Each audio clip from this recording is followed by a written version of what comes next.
Hello friends, good morning. Welcome back to day 18. ಇವತ್ತಂತೂ ನನಗೆ ತುಂಬ ಅಂದರೆ ತುಂಬ ಖುಷಿ ಆಗ್ತಿದೆ. ಏನಕ್ಕೆಂದರೆ 21 ಡೇಸಲ್ಲಿ ಆಲ್ಮೋಸ್ಟ್ 18 ಡೇಸ್ ಕಂಪ್ಲೀಟ್ ಆಯಿತು.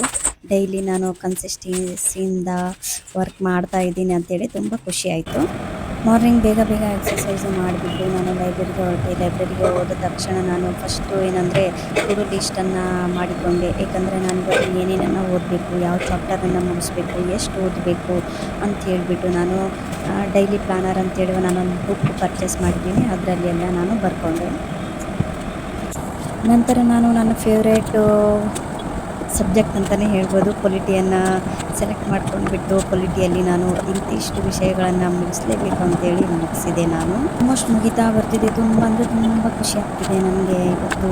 ನೋಡಿ, ನಾನು ಮತ್ತೆ ಮಧ್ಯಾಹ್ನ ಅಡುಗೆ ಮಾಡಬೇಕು ಅಂತ ಹೇಳ್ಬಿಟ್ಟು ಮಾರ್ನಿಂಗ್ ಟಿಫಿನ್ ಮಾಡಿದ್ದೀನಿ. ನಾನು ಮಧ್ಯಾಹ್ನ ಅಂತೇಳಿ ರೇಷನ್ ತೊಗೊಂಡು ಮಳೆ ಬಂದಿತ್ತು. ಅಲ್ಲೇ ನಾನು 1 ಅವರ್ ಕೂಡ ಎಲ್ಲ ರೇಷನ್ನ ತೊಗೊಂಡ್ಬಿಟ್ಟು ನೋಡಿ ನಾನು ರೂಮಿಗೆ ಬಂದೆ. ಫೇವ್ರೇಟ್ ಅಂದರೆ ಎಗ್ ರೈಸ್ ಅಂತ ಅದಕ್ಕೋಸ್ಕರ ನೋಡಿ ನಾನು ಎಗ್ ರೈಸ್ ಇವತ್ತು ಏನಂದರೆ ಆನಿಯನ್ ಎಲ್ಲ ಕಟ್ ಮಾಡಿಬಿಟ್ಟು ಎಣ್ಣೆಯಲ್ಲೇ ಹಾಕಿಬಿಟ್ಟು ಒಂದು ಮಸಾಲೆ ಸಿಗ್ತದೆ ಶಾಪಲ್ಲಿ, ನಮಗೆ ಇನ್ಸ್ಟೆಂಟಾಗಿ ಎಗ್ ರೈಸ್ ಬೇಕು ಅಂತಂದರೆ ಶಾಪಲ್ಲಿ ಒಂದು ಮಸಾಲೆ ಸಿಗ್ತದೆ. ಅದು 35 ರುಪೀಸು. ನೋಡಿ ನಾನು ತೋರಿಸ್ತೀನಿ ಮಸಾಲೆ. ಅದನ್ನು ತೊಗೊಂಡ್ಬಿಟ್ಟು ನೀರಲ್ಲೆಲ್ಲ ಮಿಕ್ಸ್ ಮಾಡಿ ಹಾಕಿದ್ದೆ. ನೋಡಿ ನನ್ನ ಎಗ್ ರೈಸ್ ತುಂಬ ಚೆನ್ನಾಗಿದೆ. ಫಸ್ಟ್ ಟೈಮ್ ಟ್ರೈ ಮಾಡಿದ್ದೆ. ಏನಕ್ಕೆ ನನಗೆ ಅಡುಗೆ ಮಾಡ್ಕೊಳ್ಳೋಕ್ಕೆ ಟೈಮೇ ಸಿಗ್ತಿಲ್ಲ. ಅದಕ್ಕೋಸ್ಕರ ಇನ್ಸ್ಟೆಂಟಾಗಿ ಏನಾದರೂ ಮಾಡ್ಕೊಬೇಕು ಅಂತ ಎಗ್ ರೈಸ್ ಫೈನಲ್ ಆಗಿ ಎಷ್ಟು ಚೆನ್ನಾಗಿ ಬಂದಿತ್ತು ಎಗ್ ರೈಸು. ತುಂಬ ಅಂದರೆ ತುಂಬ ಇಷ್ಟ ಆಯಿತು ನನಗೆ. ನಾನಂತೂ ಇಷ್ಟಪಟ್ಟು ತಿಂದೆ. ನೋಡಿ, ಮಧ್ಯಾಹ್ನ ಆಯ್ತು. ಇವತ್ತು ನಾನು ಸ್ವಲ್ಪ ಲೇಟಾಗಿ ಎದ್ದಿದ್ದೆ. ಅದಕ್ಕೋಸ್ಕರ ನಾನು ಇವತ್ತು ಮಧ್ಯಾಹ್ನ ನಿದ್ದೆ ಮಾಡೋದು ಬೇಡ, ರೆಸ್ಟ್ ತೊಗೊಳ್ಳೋದು ಬೇಡ ಅಂತ ಹೇಳ್ಬಿಟ್ಟು ನಾನು ಊಟ ಆದ ತಕ್ಷಣವೇ ಲೈಬ್ರರಿಗೆ ಹೋದೆ. ಏನಕ್ಕಂದರೆ ಊಟ ಆದ ತಕ್ಷಣ ಓದಿದರೆ ಥಿಯರೀಸ್ ಎಲ್ಲ ಓದಿದರೆ ಸ್ವಲ್ಪ ನಿದ್ದೆ ಬರೋ ಥರ ಫೀಲ್ ಆಗ್ತದೆ. ಅದಕ್ಕೋಸ್ಕರ ನಾನು ಓದಿದ ತಕ್ಷಣವೇ ಮೆಂಟಲ್ ಎಬಿಲಿಟಿನ ಪ್ರಾಕ್ಟೀಸ್ ಮಾಡಿದೆ. ಕ್ಲಾಸ್ ತೊಗೊಂಡಿದ್ದೆ ನಾನು 1 ಅವರ್. ಅದನ್ನೇ ಪ್ರಾಕ್ಟೀಸ್ ಮಾಡಿದ್ದೆ. ಅವರು ಏನೇನೋ ಹೇಳ್ತಾರೋ ಟ್ರಿಕ್ಸು ಅದನ್ನೆಲ್ಲ ಯೂಸ್ ಮಾಡಿಕೊಂಡು ಅಂದರೆ ಎಲ್ಲ ಥರದ ಕ್ವೆಶನ್ಸ್ಗಳನ್ನು ಬಿಡಿಸಿದ್ರು. ಅವರು ಎಲ್ಲ ಥರದ್ದು 1 to 2 ಎಕ್ಸಾಂಪಲ್ಸ್ ಬಿಡಿಸಿದ್ರು. ಅದರಿಂದ ನನಗೆ ತುಂಬ ಹೆಲ್ಪ್ ಆಯಿತು. ಯಾಕಂದರೆ ನಾವು ಚಾಪ್ಟರ್ ವೈಸು ಕೂಡ ನೋಡ್ಕೋಬೇಕು. ಮತ್ತು ಈ ಥರನಾದರೂ ಡೈಲಿ ಈ ಥರ ಪ್ರಾಕ್ಟೀಸ್ ಮಾಡ್ತಾಯಿದ್ರೆ ಮೆಂಟಲ್ ಎಬಿಲಿಟಿ ನಮಗೆ ತುಂಬ ಈಸಿ ಆಗ್ತದೆ ಅಂಥೇಳಿ. ನಂತರ ನಾನು ಮಾರ್ನಿಂಗ್ ಏನು ಓದಿದೆ ಅಲ್ವಾ, ಅದು ನನಗೆ ಎಷ್ಟು ನೆನಪಿದೆ ಅಂತ ತಿಳ್ಕೊಳ್ಳೋಕ್ಕೋಸ್ಕರ ನಾನು ಬರೆದು ತೆಗೆದೆ. ಯಾಕಂದರೆ ನನಗೆ ಎದುರುಗಡೆ ಹೇಳಬೇಕು ಅಂದರೆ ಇಷ್ಟ ನನಗೆ.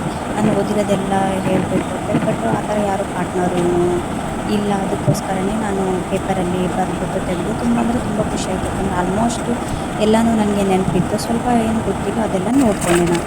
ನೋಡಿ, ನೆಕ್ಸ್ಟ್ ನಾನು ನ್ಯೂಸ್ ಪೇಪರ್ ಓದಿದೆ.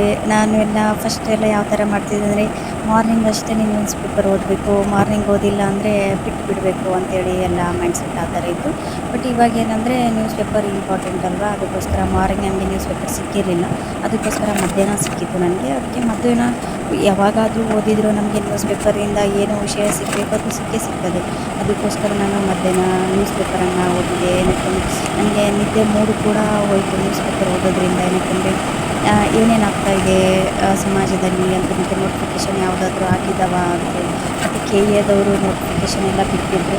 ನನಗೆ ಚಿಕ್ಕದು ಮಿನಿ ಪೇಪರಲ್ಲಿ ಬರುತ್ತಲ್ವ, ಆ ಪೇಪರಲ್ಲಿ ಯಾವ್ಯಾವುದು ನೋಟಿಫಿಕೇಷನೆಲ್ಲ ಆಗಿದ್ದಾವೆ ಅಂತೇಳೆಲ್ಲ ಬಿಟ್ಟಿದ್ರು. ಮತ್ತು ಸುಡೋಕೋದೆಲ್ಲ ಇತ್ತು. ಅದನ್ನೆಲ್ಲ ತುಂಬೋದ್ರಿಂದ ಪಜಲ್ಸ್ ಅದೆಲ್ಲ ಇದು ಮಾಡೋದ್ರಿಂದ ಸ್ವಲ್ಪ ಮೈಂಡು ರಿಲ್ಯಾಕ್ಸೇಷನ್ ಆಯಿತು. ಮತ್ತು ಓದೋದು ಮತ್ತು ಸ್ಪೆಲ್ಲಿಂಗ್ ಎಲ್ಲ ಕೊಟ್ಟಿರ್ತಾರೆ, ಮಿಸ್ ಆಗಿರೋ ವರ್ಡು ಫಿಲ್ ಮಾಡಿ ಅಂತ ಹೇಳ್ಬಿಟ್ಟು. ಮತ್ತು ಕನ್ನಡದಲ್ಲಿ ಪದಬಂಧ ಇದೆಲ್ಲ ತುಂಬ ಚೆನ್ನಾಗಿತ್ತು. ನಾನು ಎಂಜಾಯ್ ಮಾಡಿದ್ದೀನಿ. ನೋಡಿ, ಮಾರ್ನಿಂಗು ಪೊಲಿಟಿ ಆಯಿತು, ಮೆಂಟಲ್ ಎಬಿಲಿಟಿ ಆಯಿತು. ಮತ್ತು ಏನಂದರೆ ಇವಾಗ ನಾನು ಸೈನ್ಸ್ ಓದಬೇಕು ಅಂಥೇಳಿ ಅಂದ್ಕೊಂಡಿದ್ದೆ. ಒಂದು ಚಾಪ್ಟರ್ ಕಂಪ್ಲೀಟಾಗಿ ಮುಗಿಸ್ಬೇಕು ಅಂಥೇಳಿ ನಾನು ಏಮನ್ನು ಇಟ್ಕೊಂಡಿದ್ದೆ. ಮಾರ್ನಿಂಗ್ ಬಂದ ತಕ್ಷಣವೇ ನಾನು ಹಾಕಿದ್ದೆ. ನಾನು ಏನಂದರೆ ಪೊಲಿಟಿ ಮುಗಿಸ್ಬೇಕು, ಮೆಂಟಲ್ ಎಬಿಲಿಟಿ ಮುಗಿಸ್ಬೇಕು, ಸೈನ್ಸ್ 1 ಚಾಪ್ಟರ್ ಕಂಪಲ್ಸರಿ ಮುಗಿಸ್ಲೇಬೇಕು ಅಂತ ಹೇಳ್ಬಿಟ್ಟು. ಅದಕ್ಕೋಸ್ಕರ ನಾನು ಸೈನ್ಸ್ 1 ಚಾಪ್ಟರ್ ಕೂಡ ತೊಗೊಂಡು ಕಂಪ್ಲೀಟ್ ಮಾಡಿದೆ. ಆಲ್ಮೋಸ್ಟು ಎಲ್ಲನೂ ನಾನು ಓದಿದ ತಕ್ಷಣ ಮತ್ತೆ ಬರೆದು ತೆಗೆದೆ. ಆಲ್ಮೋಸ್ಟು ನಮಗೆ ಏನಂದರೆ ನೆನ್ಪುಳಿಯೋದು ಕಷ್ಟ. ಅದಕ್ಕೋಸ್ಕರ ನಾವು ಒನ್ ಡೇ ಏನಾದರೂ ಓದಿರ್ತೀವಲ್ಲ 24 ಅವರ್ಸ್ ಒಳಗಡೆ ಮತ್ತೆ ಇನ್ನೊಂದು ಸಾರಿ ನಮಗೆ ರಿವಿಸನ್ ಆಗಲೇಬೇಕು.